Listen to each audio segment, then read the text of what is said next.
At question number 12. This is from the SAT number 17. This is the April QA Yes test from year 2019. So question 12 says, over the course of the passage, the main focus shifts from. So this is a specific type of question here where we're talking about the main focus shifting from one thing to another. Typically what this means is that within the passage you're going to get a shift from like basically part A to part B. So you'll get one significant shift. And what I tell students to do is to sort of go back to the passage. Once you encounter this question, just like any other question, go back to the passage and try to see in advance if you can identify where that shift will be.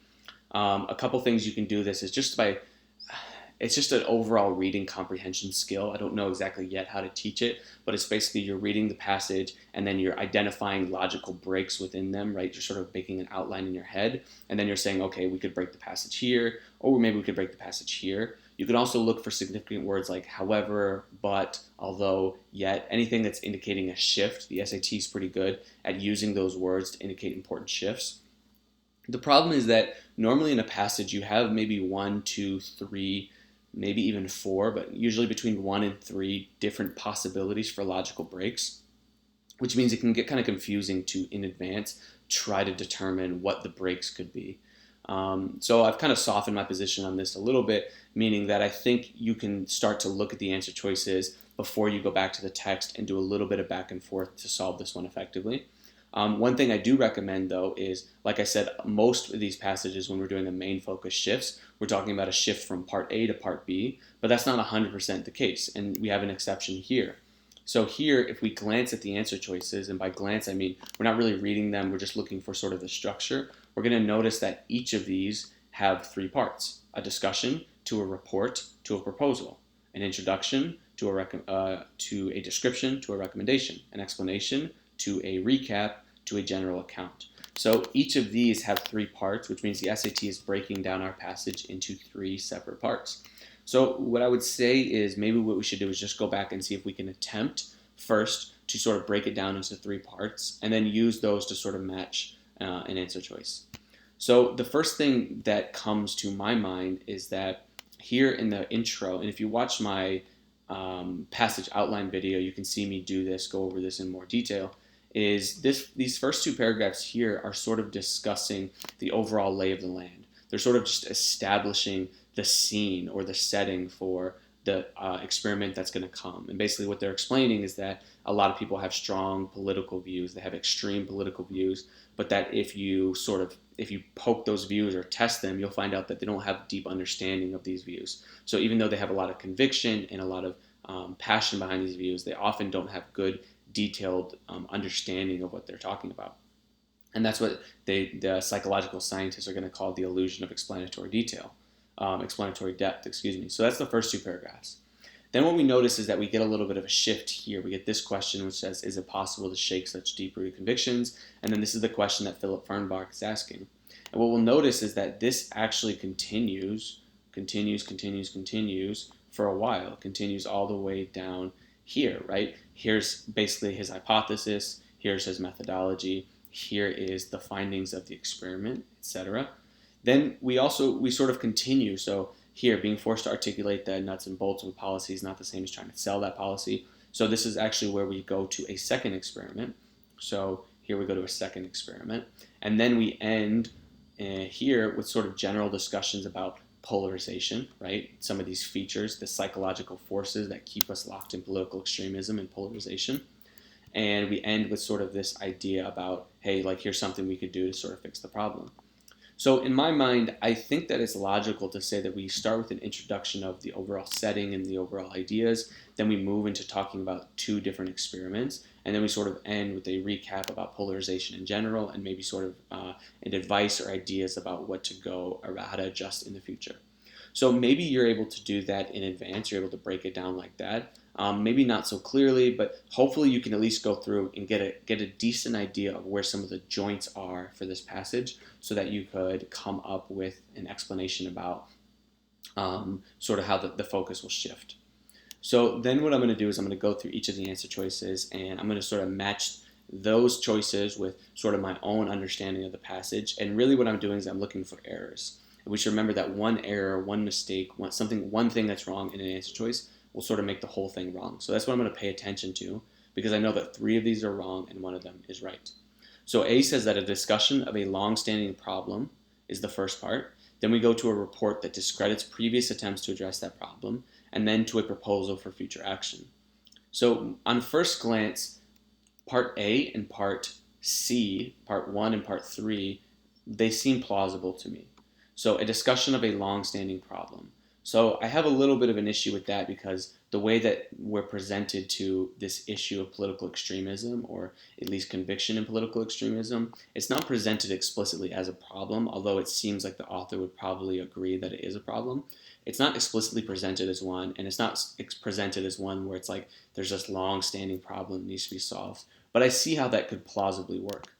And then the second part, this third part here, a proposal for future action, I think that does match down here, right? Forcing candidates to provide concrete and elaborate plans. That could qualify as a proposal for future action. However, it's the second part here that says discredits previous attempts to address the problem. That's the issue that I have with this answer choice. Because if we go back to the passage, there's really no point where the author is discrediting other attempts to look at or solve this issue of political extremism. All he does is explain his experiments where he's trying to soften people's opinion. And so because these experiments, they're not really designed, or there's no discussion of other attempts, for that reason I think we can get rid of A. So for this to be true, you would have to see some sort of answer choice where basically Fernbach says, scientist so-and-so was trying to solve this problem back then, but he failed for this reason, and scientist XYZ was doing this, but it failed for that reason. So we can get rid of A. B says that we start with an introduction of a phenomenon, then we go to a description of experiments concerning that phenomenon, and then we go to a recommendation based on the results of the experiments. And I like this one because it matches pretty well with everything that we looked at. So an introduction of a phenomenon, I think that represents this first 2 paragraphs pretty well, where we have this phenomenon of the illusion of explanatory depth, right? Or the phenomenon of people basically having stronger political positions than they really understand. Then we go to the second part, which basically says description of experiments. And that's exactly what we get. We get 2 experiments plural, that sort of concern this phenomenon. That works. Then we get here a recommendation based on the results of the experiments, and that is down here. A recommendation would be to force candidates to provide concrete and elaborate plans.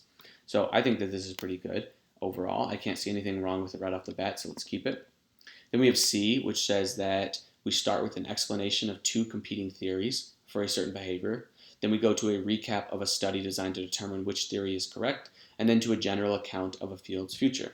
And I think that this answer choice has a lot of things that are wrong with it. For one, I think the most obvious is that we don't start off with talking about 2 competing theories for a certain behavior. So for this to be true, we would basically have to say, okay, we have this behavior of political extremism, and here's 2 theories about it. First theory is this evolutionary theory about this is why we believe this, and the second theory is this social theory about, XYZ, whatever.